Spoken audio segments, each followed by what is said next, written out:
नमस्कार व्यूअर्स, मैं हूं अमीश देवगन और रात के 9 बज चुके हैं और आप देख रहे हैं सर्वश्रेष्ठ प्राइम टाइम डिबेट शो टक्कर।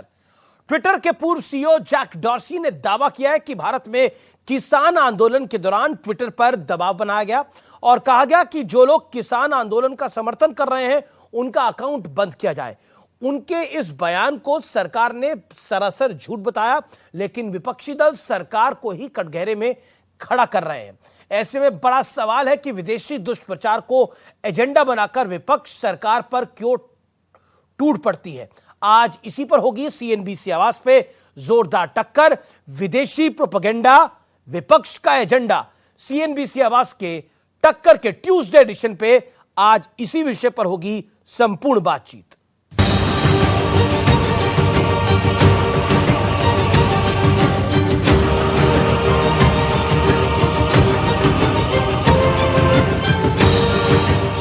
India is a country that had many requests of us around the farmers' protest, around particular journalists that were critical of the government.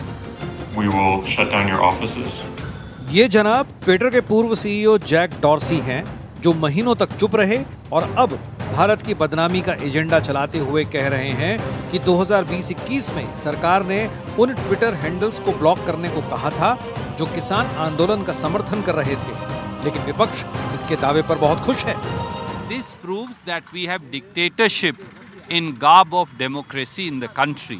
विदेशी ताकतें हो या उनके यहाँ पर बैठे कुछ एजेंट्स हों या साथी हों, ये जितना भी प्रयास कर लें इस देश को अस्थिर नहीं कर पाएंगे। Of Twitter's conduct and so far without any consequences, it is a total outright lie. Rahul Gandhi कई ऐसे तत्वों से अमेरिका में मिलते हैं जिसकी मीटिंग का खुलासा आज तक नहीं होता। उसके तुरंत बाद जैक डॉर्सी इस प्रकार का बयान देते हैं। तो क्या जैक डॉर्सी राहुल गांधी और कांग्रेस की टूलकिट का हिस्सा है? चंद दिन पहले व्हाइट हाउस के प्रवक्ता ने कहा कि लोकतंत्र देखना है तो दिल्ली जाइए। Is this administration at all concerned about the health of democracy in India? India is a vibrant democracy. Anybody that happens to go to New Delhi can see that for themselves. पर इस बयान पर विपक्ष में सन्नाटा था, लेकिन जैसे बीबीसी से लेकर ट्विटर तक दुष्प्रचार शुरू करते हैं, विपक्ष खुश हो जाता है। हाल ही में मोहब्बत की दुकान के नाम पर राहुल गांधी भी अमेरिका में भारतीय लोकतंत्र पर सवाल उठाकर लौटे हैं। कि ये जो तुम दुकान खोल करके बैठे हो, ये नफरत का मेगा शॉपिंग मॉल खोला है। इस बीच आज पीएम मोदी ने भी विपक्ष को आईना दिखाया है।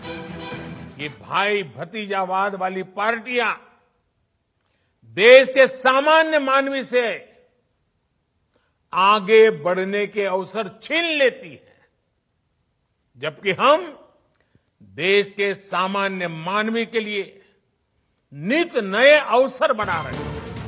लेकिन बड़ा सवाल है कि क्या विदेशी एजेंडा आगे बढ़ाकर विपक्ष कोई बड़ा प्रयोग कर रहा है?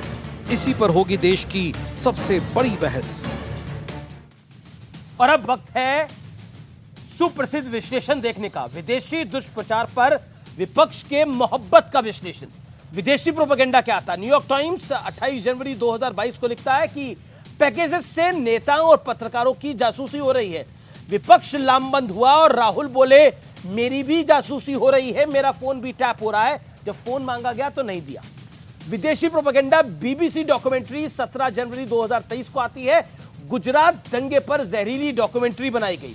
पूरा विपक्ष डॉक्यूमेंट्री के पक्ष में खड़ा था, जबकि सुप्रीम कोर्ट राहत दे चुका है देश के प्रधानमंत्री को। विदेशी प्रोपेगेंडा हिंडनबर्ग की रिपोर्ट आती है 24 जनवरी 2023 को। अदानी समूह पर वित्तीय गड़बड़ी का आरोप लगाया। इस मुद्दे पर विपक्ष ने बजट सत्र को स्वाहा करवा दिया था। अब जैक डॉर्सी, जो कि ये है, कई लोग पूछ रहे हैं ये ई जैकवा कौन है भाई, बता दो। लेकिन मैं आपको बताता हूं, इन जनाब का परिचय तो बहुत लंबा है, आने वाले आपको कार्यक्रम में मैं दूंगा। लेकिन कुछ ट्विटर हैंडल ब्लॉक करने के लिए दबाव बनाने का आरोप है।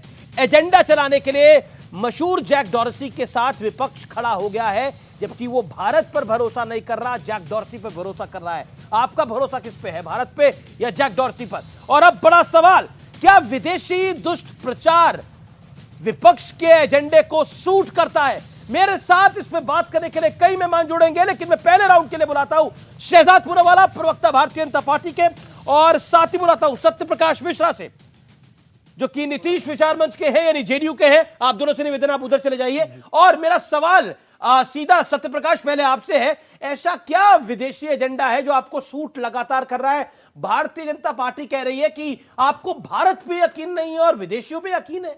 नहीं, ये भारतीय जनता पार्टी को लग रहा है कि कोई विदेशी एजेंडा है। देखिए, ये देश और ये दुनिया पूरी ग्लोबल है। कहीं से कोई आलोचना का कोई स्वर उठेगा तो आप उसको पूरी तरह से दरकिनार नहीं कर सकते हैं। जब भारतीय जनता पार्टी विपक्ष में थी और तब कोई स्वर उठता रहा था विदेशों से, तो उस समय तो बहुत पीठ थपथपाते थे।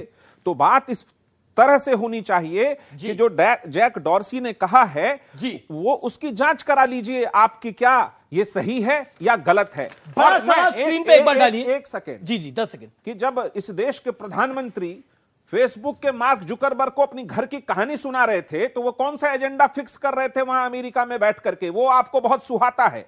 तो स्पष्ट बात है कि सोशल मीडिया या मीडिया को गैग ऑर्डर अगर सरकार जारी करे और उसका पूर्व सीईओ कुछ अगर बता रहा है उस समय के बारे में, तो उसकी जांच होनी चाहिए। आपको जैक डॉर्सी पे ज्यादा भरोसा है? नहीं, मैं जांच की बात कर रहा हूं। भरोसा है ना, मतलब बात तो उसी की भरोसा है, जांच की बात कर रहा हूं। आप एक विदेशी जिसको कंपनी से उसकी बाहर निकाल दिया गया, आपको उस पर भरोसा है? भरोसे का नहीं है सवाल। उसने अमेरिका में क्या कुछ किया है आपको मैं बताऊं? सरकार पर जी आगे आगे भरोसा नहीं, सवाल इस बात का है कि उसके बयान से और सरकार की हरकतों से लगता है कि सरकार से भरोसा लोगों का कम होगा। अच्छा, सरकार से, ठीक है। शहजाद पूनावाला वो कह रहे हैं सरकार पे भरोसा कम हो गया है।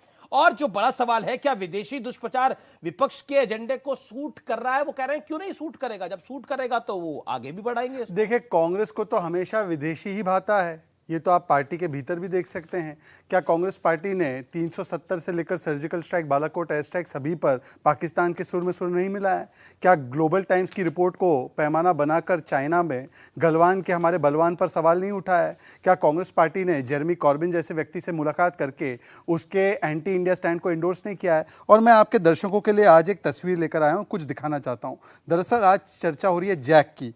ये आपने देखा है बचपन में, ये बचपन का खिलौना है। ये इसको जरा जूम कीजिए, इसको कहते हैं जैक इन द बॉक्स।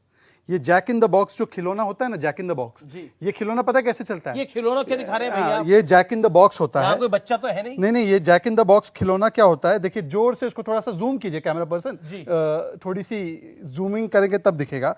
इसमें चाबी भरते हैं तो ये जैक जो है वो अंदर रहता है, और जैसे ही चाबी भरते हैं, हाथों से चाबी भरी जाती है, और जैसे ही हाथों से चाबी भरने के बाद एक सही समय आता है कि ये जैक उछलता है। ये जैक 2 साल बाद उछलता है और जो आपने चाबी भरी है वो बोलता है। तो चाबी कौन भर रहा है आपकी नजर में? अरे मेरे भाई, ये सत्य प्रकाश जी भर रहे हैं चाबी। तो देखो सुनो, मैंने जैक इन द बॉक्स खिलौने की बात की जी, और जैक के बातों पर जोकर कौन बनता है अब ये जनता तय करिए। मैं एक ही दो बात कहना चाहता हूं, एक लास्ट बात, क्योंकि ये पोस्टर आपने देखा था, ये जैक ने एंटी हिंदू पोस्टर लेकर खड़ा था, स्मैश ब्राह्मणिकल पेट्रियार्की नाम का पोस्टर।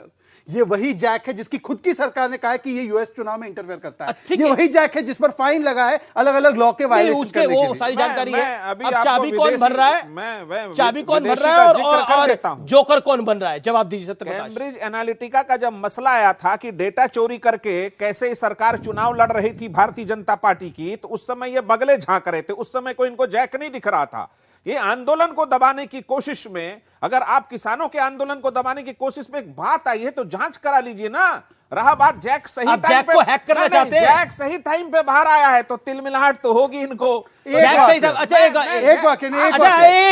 सत्य बाबू आप 2024 में प्रधानमंत्री बनाने के लिए नीतीश जी को निकल दिए, वहां से मंत्री छोड़ के जा रहे हैं। अब अपना घर तो संभालिए, आप जैक को हैक करने का प्लान बना रहे हैं। 10 सेकंड चले गए हैं, कोई बात नहीं है, चुनौती का वक्त है। 23 जून की मीटिंग बहुत मजबूत वाली होगी। एक सेकंड में एक पॉइंट में और जोड़ना चाहता हूं कि जब ये भारतीय जनता पार्टी के खिलाफ कोई विदेशी एजेंडा था, जब ये विपक्ष में थे, तो उस समय बहुत ताली बजाते थे, विदेशियों से बहुत मदद की है इन लोगों ने। उस समय ये लोग चुप रहते। अब तो ये कोई भाषण जांच का नहीं मंच कराना ना बने, चाहते। तू- कैम्ब्रिज एनालिटिका पे जांच क्यों नहीं हाँ, कराई ठीक आप है, लोगों जवाब ने? दो। 10 बहुत सेकंड, 10 अच्छी सेकंड। बात है। अभी इन्होंने दूसरी बार कैम्ब्रिज एनालिटिका का, अमीश जी मैं आपके साथ उस समय बीजेपी में नहीं था, मैं एनालिस्ट के रूप में आपके साथ उस डिबेट में शामिल हुआ था। कैम्ब्रिज एनालिटिका के विसल ब्लोअर ने बोला था कांग्रेस उनकी क्लाइंट है, याद है नहीं, हमने नहीं, वो स्टोरी प्रशांत- की थी। एक सेकंड अमीश जी, प्रशांत अमीश जी उस एक समय थे सेकंड, अमीश जी मेरी बातों में प्रशांत हस्तक्षेप ना थे हो। और अमीश जी बीजेपी में मेरी काम बातों कर में, रहे थे। अमीश जी मैं बात रख रहा हूं अपनी, जी, जी, हस्तक्षेप ना हो। जी, जी, जी। देखिए ये मैंने अभी न्यूज रिपोर्ट भी खोल दी है। Congress was Cambridge Analytica client whistleblower Christopher Wylie. ये कांग्रेस का पहले से चरित्र रहा है कि जब जनता से हारे तो फिर जैक डॉर्सी के सहारे, जैक डॉर्सी तब के कैम्ब्रिज सहारे। एनालिटिका मेरे के साथ सहारे। कौन कौन जुड़ रहा है? मेरे तो सुब्रास्टा जुड़ रही है, अबे दुबे जुड़ रहे हैं, अजीज खान जुड़ रहे हैं।